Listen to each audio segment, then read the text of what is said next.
Ever feel like life was sending you mixed signals?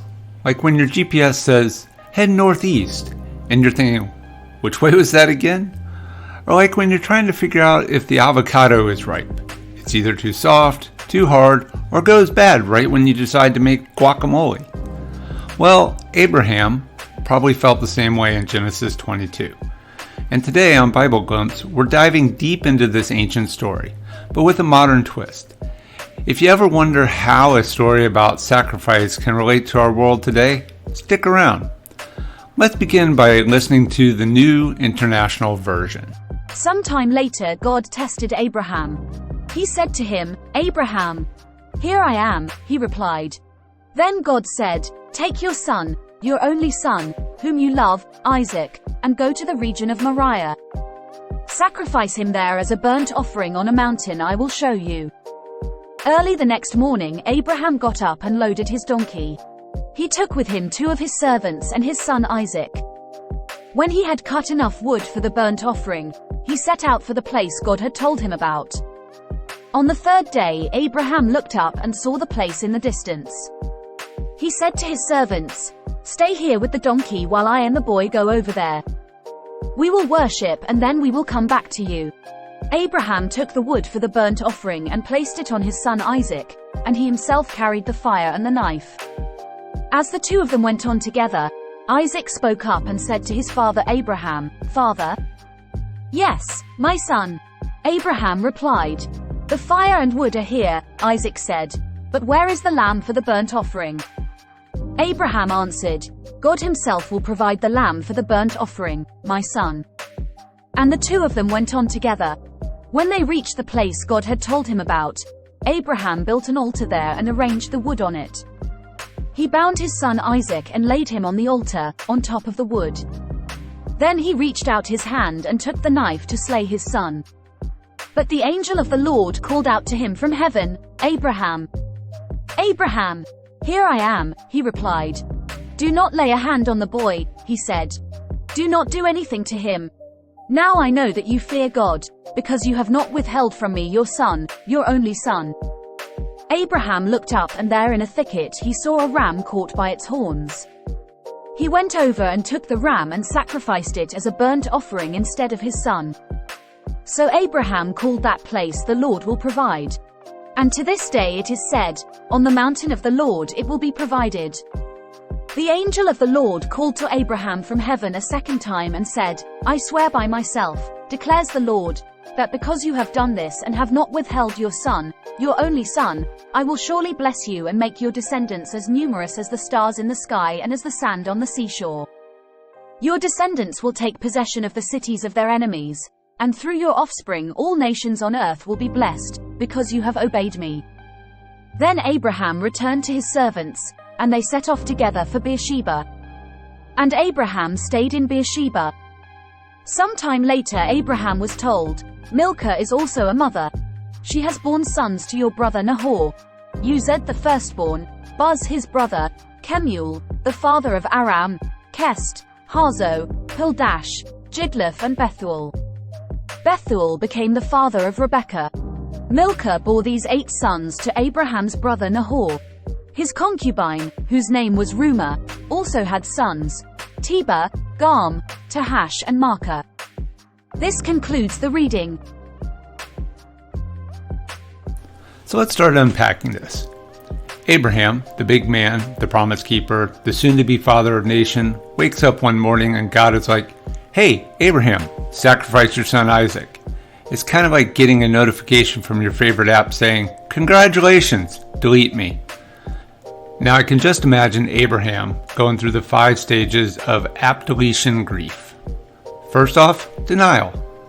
Maybe I misunderstood. Number 2, anger. Why now, God? Is my beloved app, son? 3, bargaining. Maybe God means a symbolic sacrifice, like not letting Isaac play Minecraft for a week. Depression. This can't be happening. Acceptance. All right, God, you've got a plan.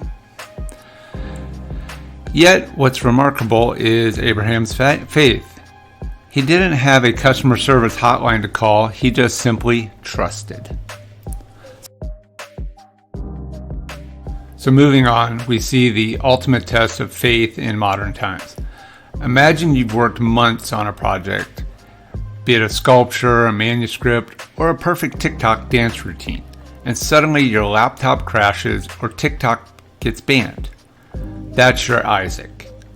Our life projects, ambitions, and dreams are often our Isaacs. We put so much into them, and then life seems to challenge their very existence.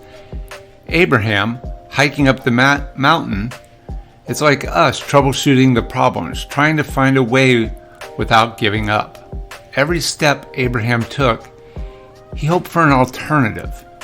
And we, in our challenges, look for backup files, cloud storage, or hope the app gets unbanned. But there's a twist. When Abraham was ready to do the unthinkable, there was a ram in the bush. Abraham's faith was tested, but he was also provided with alternatives. Similarly, when we're about to lose hope, solutions often pop up unexpectedly. Perhaps a friend retrieves your lost data, or you discover a better app. That's the ram in our life of bushes. So moving on.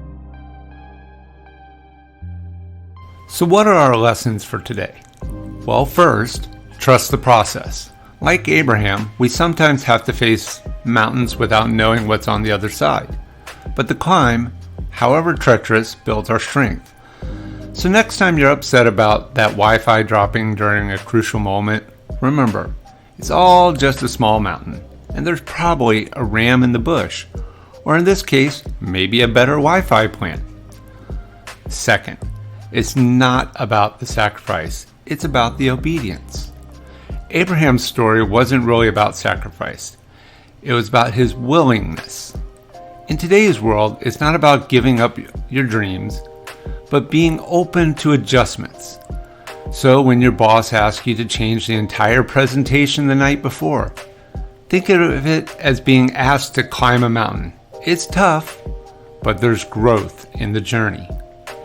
And lastly, expect the unexpected. Imagine if Abraham had a smartphone with a Find My Ram app.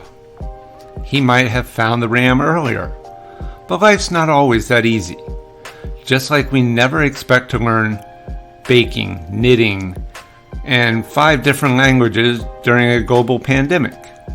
Life throws curveballs. But with every challenge, there's often a hidden ram.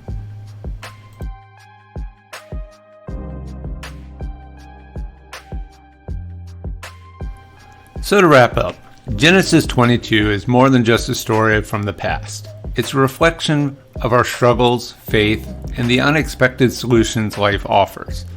Next time you face your own Isaac situation, remember Abraham and know that sometimes the test is just a setup for a testimony. And always, look out for that ram in the bush. Or the metaphorical bushes in our modern lives.